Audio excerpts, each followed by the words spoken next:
Assalamualaikum warahmatullahi wabarakatuh. Perkenalkan, nama saya Haifa Sania Nur Aziza dengan NIM 12320201001. Di sini saya akan membahas mengenai pertanyaan yang ada di dalam UAS Filsafat Ilmu. Langsung saja ke pertanyaan yang pertama. Pertanyaannya adalah, jelaskan 3 aspek penting dalam filsafat ilmu yang saudara ketahui. Nah, 3 aspek penting dalam filsafat ilmu adalah ontologi, epistemologi, dan aksiologi. Nah, apa sih ontologi itu? Ontologi itu aspek yang berkaitan dengan hakikat atau keberadaan ilmu itu sendiri. Nah, ontologi ini membahas apa yang dapat diketahui, realitas apa yang menjadi objek kajian ilmu, dan bagaimana kita memahami keberadaan fenomena yang diteliti. Nah, dalam filsafat ilmu, ontologi ini mempertanyakan status ontologis dari teori-teori ilmiah gitu. Konsep-konsep dan entitas yang dirumuskan ada dalam ilmu pengetahuan. Kemudian yang kedua ada epistemologi. Nah, aspek epistemologi ini berfokus pada teori pengetahuan, yaitu bagaimana cara memperoleh pengetahuan, apa itu pengetahuan yang valid, dan batasan-batasan pengetahuan manusia. Nah, dalam konteks filsafat ilmu, epistemologi ini menyelidiki metode-metode yang digunakan untuk memperoleh pengetahuan ilmiah, kriteria kebenaran ilmiah, dan justifikasi klaim-klaim ilmiah. Nah, yang ketiga ada aksiologi. Nah, aksiologi ini membahas nilai dan etika dalam ilmu pengetahuan. Nah, aksiologi ini mempertanyakan untuk apa ilmu pengetahuan itu ada, bagaimana ilmu seharusnya digunakan, dan tanggung jawab moral seorang ilmuwan. Nah, aksiologi dalam filsafat ilmu mempertimbangkan implikasi etis dari penemuan ilmiah, peran nilai-nilai dalam riset, serta dampak ilmu terhadap masyarakat dan lingkungan. Kemudian pertanyaan yang kedua, atau soal yang kedua, jelaskan secara sistematik upaya manusia dalam mencari pengetahuan ilmiah.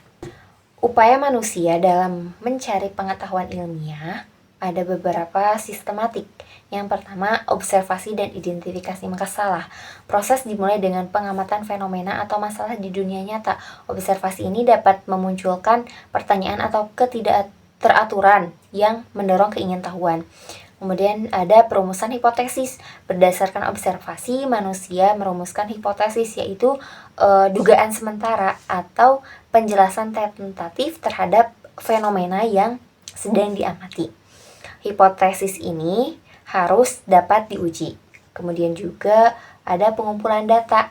Nah, untuk menguji hipotesis, data ini dikumpulkan melalui berbagai metode seperti eksperimen, survei, atau studi kasus. Metode pengumpulan data ini harus sistematis dan relevan dengan hipotesis yang sedang diajukan. Kemudian ada analisis data. Nah, data yang terkumpul kemudian dianalisis menggunakan metode statistik atau logis yang sesuai. Tujuannya adalah untuk mencari pola, hubungan, atau bukti yang mendukung atau menolak hipotesis. Kemudian penarikan kesimpulan. Berdasarkan hasil analisis data tadi, kesimpulan ditarik mengenai apakah hipotesis ini diterima atau ditolak. Kesimpulan ini harus didukung oleh bukti-bukti yang empiris. Kemudian ada verifikasi dan generalisasi.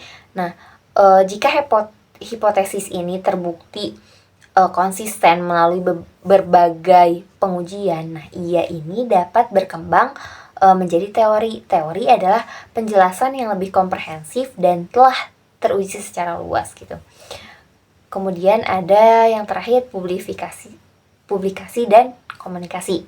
Nah, pengetahuan ilmiah yang baru ditemukan kemudian dipublikasikan dan dikomunikasikan kepada komunitas ilmiah melalui jurnal, konferensi, atau buku. Nah, ini memungkinkan validasi lebih lanjut dan kontribusi terhadap akumulasi pengetahuan ilmiah. Lanjut pertanyaan ketiga. Tuliskan syarat pengetahuan dapat dikatakan ilmiah. Tuliskan beberapa sarana dalam upaya pengetahuan ilmiah dan beberapa hasanah pengetahuan ilmiah. Nah, ada beberapa syarat pengetahuan ini dapat dikatakan ilmiah. Yang pertama, tentu objektif. Pengetahuan harus bebas dari bias pribadi atau subjektivitas dan dapat diverifikasi oleh pihak yang lain. Kemudian tentunya harus sistematis. Pengetahuan diperoleh melalui prosedur atau metode yang teratur dan terencana. Kemudian juga empiris. Pengetahuan ini didasarkan pada pengalaman dan observasi yang dapat diuji dan dibuktikan secara nyata. Adapun juga terukur. Pengetahuan ini harus dapat diuji kebenarannya atau disalahkan melalui observasi atau eksperimen. Kemudian yang kelima, ada logis dan koheren. Pengetahuan ini harus konsisten secara internal dan sesuai dengan prinsip-prinsip logika. Yang terakhir, dapat digeneralisasi jadi pengetahuan ilmiah idealnya dapat diterapkan pada kasus atau fenomena serupa dalam konteks yang lebih luas. Adapun beberapa sarana dalam upaya pengetahuan ilmiah. Yang pertama ada bahasa. Nah, bahasa ini sebagai alat komunikasi untuk menyampaikan ide, konsep, dan hasil penelitian. Kemudian ada matematika. Nah, sebagai bahasa universal untuk mengukur, menghitung, dan memodelkan fenomena alam serta untuk analisis kuantitatif. Kemudian ada statistika sebagai alat untuk menganalisis data, menarik kesimpulan dari sampel, dan mengukur tingkat kepercayaan hasil penelitian. Yang terakhir ada logika sebagai dasar penalaran yang sistematis dan benar dalam menyusun argumen dan menarik kesimpulan. Nah, adapun beberapa hasanah pengetahuan ilmiah. Nah, hasanah pengetahuan ilmiah ini merujuk pada bidang-bidang atau disiplin ilmu yang telah berkembang. Adapun IPA, seperti IPA gitu, meliputi fisika, kimia, biologi, astronomi, geologi, dan lain sebagainya. Adapun juga IPS, ilmu pengetahuan sosial, meliputi sosiologi, ekonomi, antropologi, psikologi, ilmu politik, dan lainnya. Adapun juga ilmu formal, meliputi matematika dan logika, ilmu terapan meliputi kedokteran, teknik, dan juga pertanian. Lanjut pertanyaan yang keempat. Menurut saudara, bagaimana sebaiknya ilmu dikembangkan? Apakah ilmu dikembangkan bebas nilai, ataukah ilmu dikembangkan terkait dengan nilai? Kemukakan argumentasi saudara. Menurut pandangan saya, ilmu ini sebaiknya dikembangkan terkait dengan nilai. Meskipun idealnya penelitian ilmiah berusaha untuk objektivitas, proses pengembangan ilmu tidak pernah sepenuhnya bebas dari nilai. Ilmuwan adalah manusia yang membawa latar belakang, pandangan dunia, dan nilai-nilai tertentu yang dapat mempengaruhi pilihan topik penelitian, interpretasi data, dan bahkan metode yang digunakan gitu. Pengembangan ilmu yang terikat nilai berarti mengakui bahwa ilmu memiliki tujuan dan konsekuensi etis. Nah, adapun beberapa alasannya gitu. Yang pertama, tanggung jawab moral. Ilmu pengetahuan ini memiliki kekuatan transformatif yang luas, baik positif maupun negatif. Mengembangkan ilmu tanpa mempertimbangkan nilai-nilai dapat mengarah pada aplikasi yang merugikan masyarakat atau lingkungan. Misalnya, pengembangan senjata pemusnah massal, teknologi yang merusak privasi, atau eksploitasi sumber daya tanpa batas. Nah, ilmuwan memiliki tanggung jawab untuk mempertimbangkan dampak etis dari pekerjaan mereka. Kemudian ada arah pengembangan. Nah, nilai-nilai dapat memandu arah pengembangan ilmu agar lebih relevan dengan kebutuhan dan kesejahteraan manusia. Misalnya, nilai-nilai kemanusiaan ini dapat mendorong penilaian di bidang kesehatan, energi terbarukan, atau solusi untuk kemiskinan. Jika ilmu dikembangkan bebas nilai, arahnya bisa menjadi acak atau bahkan berlawanan dengan kepentingan umum.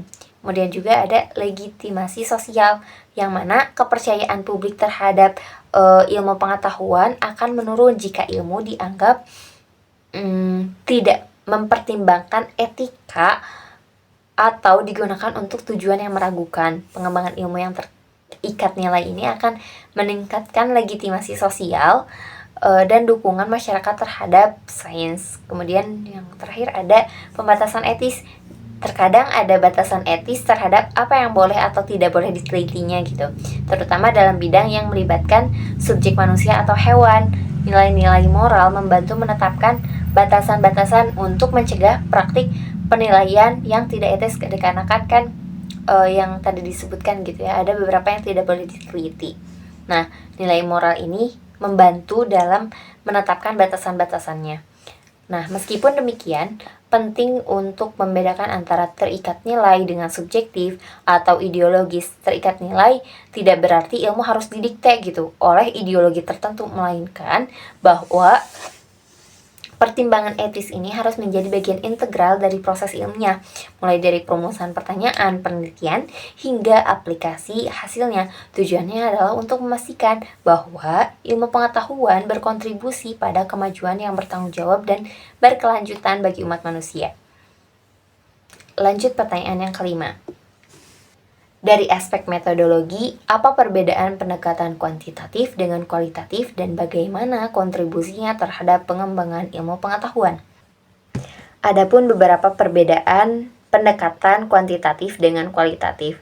Dari segi tujuan penelitian, kuantitatif mengukur dan menguji hubungan antar variabel, menguji hipotesis, menggeneralisasi hasil ke populasi yang lebih luas. Sedangkan kualitatif memahami makna, pengalaman, perspektif, dan konteks fenomena secara mendalam, mengembangkan teori dari data. Kemudian untuk jenis data, untuk kuantitatif, numerik, angka, statistik, data yang dapat diukur dan dihitung. Sedangkan kualitatif, non-numerik, teks, gambar, audio, video, narasi, deskripsi, transkrip, wawancara, seperti itu. Metode pengumpulan data untuk kuantitatif, survei, kuesioner, eksperimen, observasi, terstruktur, pengumpulan data sekunder. Kemudian untuk kualitatif, menggunakan wawancara mendalam, observasi partisipatif, diskusi kelompok terfokus, studi kasus, analisis dokumen. Untuk ukuran sampel kuantitatif, besar, representatif, dipilih secara acak untuk memungkinkan generalisasi. Sedangkan untuk kualitatif, kecil, dipilih secara populasi untuk mendapatkan pemahaman mendalam. Hasil dari kuantitatif, data numerik, grafik, tabel, hipotesis, generalisasi. Sedangkan untuk kualitatif, hasilnya berbentuk deskripsi, kutipan, tema, teori yang muncul dari data, kemudian juga pemahaman mendalam. Adapun kontribusi terhadap pengembangan ilmu pengetahuan untuk pendekatan kuantitatif, yang pertama memungkinkan pengujian hipotesis dan teori secara sistematis serta generalisasi hasil ke populasi yang lebih besar. Nah, ini itu penting untuk membangun pengetahuan yang dapat diaplikasikan secara luas. Juga memberikan dasar yang kuat untuk objektivitas karena mengandalkan pengukuran yang terstandarisasi dan analisis statistik, sehingga penelitian ini dapat direplikasi oleh peneliti lain untuk memverifikasi temuan. Kemudian juga ada efektif dalam mengidentifikasi hubungan sebab akibat atau korelasi antar variabel yang krusial untuk pengembangan model dan prediksi ilmiah. Sedangkan untuk pendekatan kualitatif dalam kontribusinya tentunya sangat baik untuk menjelajahi fenomena yang kompleks, baru, atau kurang dipahami secara mendalam sehingga menghasilkan wawasan yang kaya dan detail. Kemudian pendekatan kualitatif ini berkontribusi pada pengembangan teori-teori baru yang muncul dari data empiris, bukan hanya menguji teori yang sudah ada. Juga memberikan pemahaman tentang bagaimana fenomena terjadi dalam konteks sosial, budaya, atau personal tertentu yang seringkali hilang dalam penelitian kuantitatif. Yang terakhir ada penjelasan mengapa dan bagaimana melengkapi data kuantitatif dengan memberikan penjelasan tentang alasan di balik angka-angka serta proses atau mekanisme di balik suatu fenomena. Nah, Kedua pendekatan ini bukan saling eksklusif, melainkan saling melengkapi. Pendekatan kuantitatif dapat memberikan bukti statistik tentang adanya suatu fenomena, sementara pendekatan kualitatif dapat menjelaskan mengapa dan bagaimana fenomena tersebut dapat terjadi. Nah, kombinasi keduanya, metode campuran ini seringkali menghasilkan pemahaman yang lebih komprehensif dalam pengembangan ilmu pengetahuan. Nah, mungkin itu saja yang dapat saya jawab, kurang lebihnya mohon dimaafkan. Terima kasih atas perhatiannya. Wassalamualaikum warahmatullahi wabarakatuh.